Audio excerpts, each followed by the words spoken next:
After years of neglect, my family gathers at grandmother's funeral, not to help but to keep all the inheritance. I'm 28 years old and I've been living with my 82-year-old grandmother, Elizabeth, for the last 6 years, ever since she suffered a severe stroke that left her partially paralyzed on her right side. None of my other relatives wanted to take on the responsibility, not my 55-year-old Uncle Tom, who lives only 30 minutes away, nor my 52-year-old Aunt Sarah, who always brags about her nursing degree but never used it to help, and definitely not my parents, who were too busy with their new families. To give some context, my parents divorced when I was 8 years old, and it wasn't an amicable split. My father immediately moved in with his girlfriend, now wife, and my mother spent most of her time dating different men trying to find herself or whatever. Neither of them had much time for a confused 8-year-old girl, so I ended up spending most of my time at Elizabeth's house. She was my mom's mother but never took sides in the divorce. Instead, she focused on providing me with stability. Elizabeth was incredible during those years. She made sure I did my homework, cooked healthy meals, and always had time to listen to my problems. When I was bullied in high school, she was the one who helped me build confidence. When I had my first heartbreak at 16, she stayed up with me all night eating ice cream and telling me about her own teenage years. Even after I went to college, I visited her every weekend. She was more than a grandmother, she was my best friend. The stroke happened right after I graduated and started my career as a teacher. I received the call from her neighbor, Mrs. Johnson, who found her collapsed in the garden. I was the first to arrive at the hospital and stayed there for 3 days straight. Tom and Sarah briefly appeared, made a few sympathetic comments, and then disappeared. My parents sent flowers but were too busy to visit. The doctor said that Elizabeth would need constant care. She had lost mobility on her right side, her speech was affected, and she needed help with basic tasks. The hospital recommended a nursing home, but I couldn't bear the thought of Elizabeth, who had always been so independent, ending up in one of those places. Without much thought, I told everyone that I would move in with her. You should have heard the reactions. Tom said I was ruining my life. Sarah lectured me about how I wasn't qualified to be a caregiver.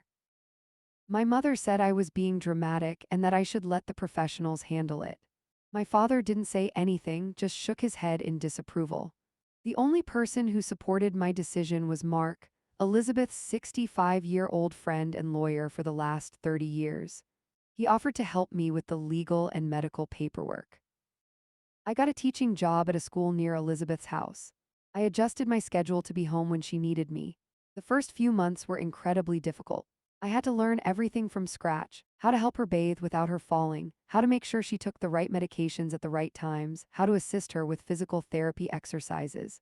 There were nights when I barely slept because she was in pain or confused, but we developed a routine. My savings were quickly depleted by medical bills, equipment, and modifications to the house. We needed grab bars in the bathroom, a wheelchair ramp, a special bed. Mark helped me apply for some assistance programs, but there was still a lot left to pay. I asked Tom and Sarah if they could contribute since they both earned good money, but they always had excuses. Tom was saving for his son's college. Sarah had just bought a vacation home in Florida. The criticism from my so-called family was constant. They said I was naive, that I was sacrificing my youth, that I should be dadding or focusing on my career instead of playing nurse. Some even suggested that I was after Elizabeth's money, which was ridiculous. She lived comfortably but wasn't rich. She had her modest house and some savings, but nothing that would make anyone wealthy. Over time, most of the family stopped visiting completely. Tom would show up every few months, stay for exactly 15 minutes, and then leave with some excuse about a meeting. Sarah called occasionally but never visited. She was always too busy with her yoga retreats or art classes. My parents were absorbed in their new families and rarely called. The only regular visitor was Mark, who came every week without fail. He brought groceries, helped me review medical bills, and simply sat with Elizabeth, making her laugh with stories from her younger years. He taught me how to deal with the insurance companies and helped me set up a system to manage her medications. Things became more difficult last year when Elizabeth's health started to deteriorate more rapidly. She needed more constant care, so I had to reduce my teaching hours to part-time. This sparked another round of family drama. Tom called me stupid for cutting back on my work. Sarah started telling everyone that I was manipulating Elizabeth, trying to get her to include me in her will. My mother posted passive-aggressive comments on Facebook about people taking advantage of the elderly. The situation exploded last month when Tom made a surprise visit. I happened to be helping Elizabeth sign some papers. They were just routine medical forms to authorize her monthly prescriptions, but Tom immediately thought the worst. He started yelling about elder abuse and how I was trying to steal Elizabeth's money. She tried to explain herself, but her speech problems make it difficult for her to be understood when she's upset, which only increased Tom's suspicions. Now my phone won't stop ringing with messages from relatives I haven't seen in years. Some are demanding that I leave and let them take care of Elizabeth. Where were they for the last 6 years? Others are threatening to report me for abusing her. Tom is even talking about obtaining legal guardianship, while Sarah assures everyone that I've manipulated Elizabeth. The worst thing is how all of this is affecting her. She's so upset by the drama, which is not good for her at all. She constantly apologizes to me for the problems she thinks she's caused, but it's not her fault. She's the victim here, and seeing my relatives using her to attack me fills me with rage. Mark insists that I ignore them, that they are just showing their true colors. Maybe he's right, but it's not easy when it's your own family attacking you. I don't plan to abandon Elizabeth. She needs me, and I'm the only one who knows all the details of her care, her routine, her medications, everything. But the constant accusations and threats are starting to wear me down. However, I'm standing firm. Update 1. I wasn't planning to update so soon, but everything changed in the last few days. Elizabeth passed away in her sleep 3 nights ago. That day she seemed more tired than usual, but nothing indicated anything serious. We had dinner together, watched her favorite show, and I helped her to bed. Before sleep, she took my hand and told me she loved me as she always did. That was the last thing she said to me. The next morning, when I went to wake her up to give her her medication, she was already gone. She looked like she was sleeping peacefully. I called Mark first, and then the paramedics. When Tom and Sarah arrived, Mark was already helping me handle everything. My parents didn't show up until the next day. The funeral was yesterday, and everything spiraled out of control. I tried to organize a small and dignified ceremony as Grandma would have wanted, but Tom and Sarah turned it into a spectacle. They showed up with a lawyer who brings a lawyer to a funeral, and didn't even wait until the end of the service to start causing problems. It turns out that Elizabeth updated her will 6 months ago. I had no idea about this. She never mentioned it to me. She left her house and most of her savings, which amount to around $400,000. Nobody thought she had that much money. According to Mark, this includes investments that generated good returns and a life insurance policy. When the will was read, Tom and Sarah exploded, accusing me of manipulating her to leave everything to me. Sarah, in a dramatic display, was crying, saying that her mother had abandoned her, ironic coming from someone who hadn't visited her in 6 years. Their lawyer handed me legal documents right there at the funeral. They are contesting the will, claiming that Elizabeth wasn't in her right mind when she made the changes and that I isolated her to take advantage of her. Mark was furious. He personally oversaw the updating of the will and assures me that Elizabeth was completely lucid. He even took the precaution of having a doctor certify her mental capacity. While I was searching for documents in Elizabeth's desk, I found a letter that she left me the day she updated her will. Reading it broke my heart and at the same time gave me strength. Elizabeth expressed how proud she was of me, saying that she considered me a daughter. She explained that she was leaving me the house to ensure I had a place of my own after so many years of taking care of her.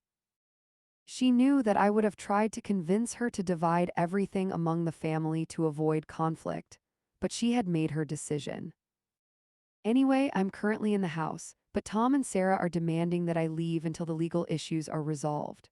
Mark insists that I don't move because possession is key. Meanwhile, Tom drives by the house several times a day, taking photos. Sarah has even contacted my work to spread rumors about me. The worst part isn't the legal threats or the harassment, but what they are doing to Grandma's memory. They want to portray her as a weak and manipulated woman, something that anyone who knew her knows isn't true. Despite everything, I'm determined to fight for her legacy and everything she taught me. Mark is collecting evidence and assures me that we have a strong case. This fight won't be easy, but I'm clear that I owe it to Elizabeth and everything she meant to me. I've been crying a lot, but not because of their threats. I miss Grandma. The house feels empty without her presence. I still expect to hear her calling me to ask for help or hear her laughter during her favorite TV shows. However, whenever I think about giving in to their demands, I reread her letter. She trusted me to defend what she wanted, and I'm not going to let her down. Update 2. The situation has evolved in ways I never expected. Mark has been working tirelessly on the case and has uncovered some important information. 2 years ago, when I was at work and a nurse was watching Elizabeth, Tom and Sarah made an unexpected visit. They brought their own lawyer and tried to pressure Elizabeth into changing her will in their favor. Grandma never told me about this because she knew it would upset me, but she told Mark everything. Furthermore, the nurse who helped care for Elizabeth, Mrs. Reynolds, provided even more disturbing information. Tom approached her 3 weeks ago, offering her $10,000 to testify that Elizabeth was mentally unstable and that I was mistreating her. Mrs. Reynolds not only refused, but also recorded the conversation on her phone. She was smart enough to realize that something wasn't right when Tom insisted on meeting her in a parking lot instead of at her house. Mrs. Reynolds has been a geriatric nurse for 25 years and says she's seen these kinds of family dramas before, but never so blatant. She is willing to testify about Tom's attempted bribery, how Elizabeth always made it clear that she wanted me to inherit everything, and she kept detailed notes on Elizabeth's mental state as part of her job, which clearly demonstrates that Elizabeth was in full use of her faculties until the end. The biggest surprise came from Sarah's daughter, my cousin Emma. She contacted me privately last week, saying that she could no longer stay silent. According to Emma, Tom and Sarah had been planning this for years. They assumed that Elizabeth had much more money than she actually did, thinking that the house was worth over $1 million because of the neighborhood. But in reality, it's an old house that needs repairs. They were counting on inheriting enough to retire early. Emma showed me text messages between her mother and Tom from 2 years ago discussing how they needed to do something about me before I get too close with Grandma. They were already planning to contest the will before they knew what it contained. Emma says that they were furious when they discovered the actual amount because they had already spent money on lawyers, expecting a much larger payout. Mark is building an incredibly strong case. He has records of every visit, every call, every contribution to Elizabeth's care or lack thereof from my relatives. He has also proven that they never offered help with the medical bills, even when I was struggling to pay them. There are emails from Tom and Sarah actively refusing to contribute when Mark asked them for help. The most ironic part of all of this is that Mark says Elizabeth originally planned to leave me the house but divide the savings among all of us. But she changed her mind after Tom and Sarah's attempt to force her to change the will. She told Mark that she couldn't trust them with money after seeing how they behaved. The harassment has gotten worse since Mrs. Reynolds came forward. Tom has been telling the neighbors that I'm paying her to lie. Sarah posted a long rant on Facebook about nurses who overstep their boundaries and greedy relatives who steal from family. They've even started harassing Mark, sending him threatening emails and filing complaints with the Bar Association, which were immediately dismissed. My parents have finally taken a side, and sadly, they chose the wrong one. My mother says that I manipulated her mother against her, conveniently forgetting that she barely spoke to Elizabeth in the last 6 years. My father, who hasn't been to the house since before Elizabeth's stroke, is suddenly concerned about the family legacy. Mark says their case is falling apart. Their lawyer actually approached him to propose a settlement. They want to drop the case if I give each of them $100,000. I rejected it. This isn't about the money anymore, it's about honoring what Grandma wanted and not allowing them to destroy her reputation. The stress is taking a toll, I'm not going to lie.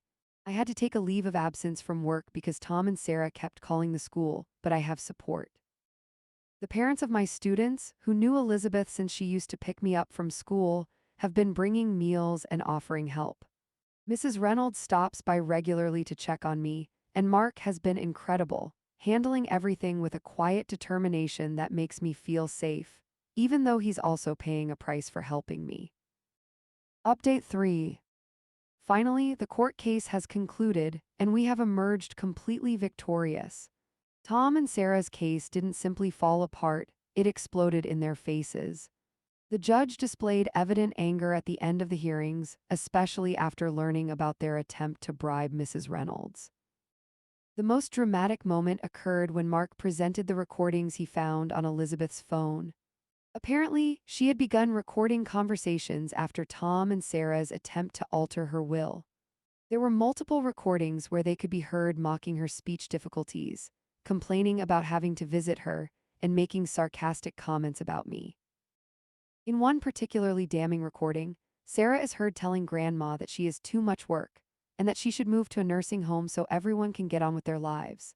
These recordings were made just months before they claimed that Grandma was mentally incompetent, clearly demonstrating that she was aware and lucid enough to document their behavior. Tom even stood up and tried to object when Mark played them, as if he were in a dramatic TV courtroom drama. The judge severely reprimanded him. Mrs. Reynolds's testimony was devastating to their case. She presented 6 years of detailed notes documenting Elizabeth's mental state, her daily activities, and her frequent expressions of gratitude for my care. She also testified about Tom's attempt to bribe her, playing the recording of their meeting in the parking lot. Tom's face turned completely crimson, and his lawyer looked like he wanted to disappear. Emma also testified, even though Sarah threatened to exclude her from her will if she did. Emma told the court everything about her mother and uncle's plans to contest the will before even knowing its contents. She also presented text messages showing them discussing how to force me to leave the house once they took control of it. The judge not only ratified the will, but also ordered Tom and Sarah to pay all legal costs. He added a restraining order, without us even requesting it, stating that their pattern of harassment was concerning. They are now legally obligated to stay at least 500 feet away from the house and from me. Their lawyer was visibly mortified at the end. Mark later commented that this case probably damaged the lawyer's reputation in the probate court circuit. Apparently, the judge made very pointed remarks about lawyers who accept cases without due diligence. My parents finally realized that they supported the wrong side, but it was too late. I received a lengthy email from my mother trying to apologize, saying that she was only upset about losing her mother and lashed out at me. I haven't responded. Some bridges cannot be rebuilt. Tom and Sarah continue to badmouth me to anyone who will listen, but fewer people are paying attention now. Several relatives who initially sided with them have reached out to apologize after seeing the trial transcripts. I'm not interested in their apologies either. They showed who they really are, and I don't believe their words. Mark still comes by regularly to check on me, just as he did when Elizabeth was alive. He has become like family to me, and in a good way. Mrs. Reynolds also visits me, and Emma comes over for dinner once a week. It's a smaller family than before, but a better one. I'm keeping the house not for its value, but because it's where I lived with Grandma and where we created memories together. I've started fixing it up, doing all the repairs she always wanted to do. Last week, I planted her favorite flowers in the garden where she used to sit. Sometimes I still expect to hear her calling me or find her in her favorite armchair watching TV. Those moments are difficult, but becoming more bearable. I miss her every day, but I know that she would be proud of how I handled everything. She always told me to stand up for what is right, even when it's difficult, and that's exactly what I did. The money is mainly going into savings, although I also used a portion to establish a scholarship at my school in Elizabeth's name for students who demonstrate kindness and compassion towards others.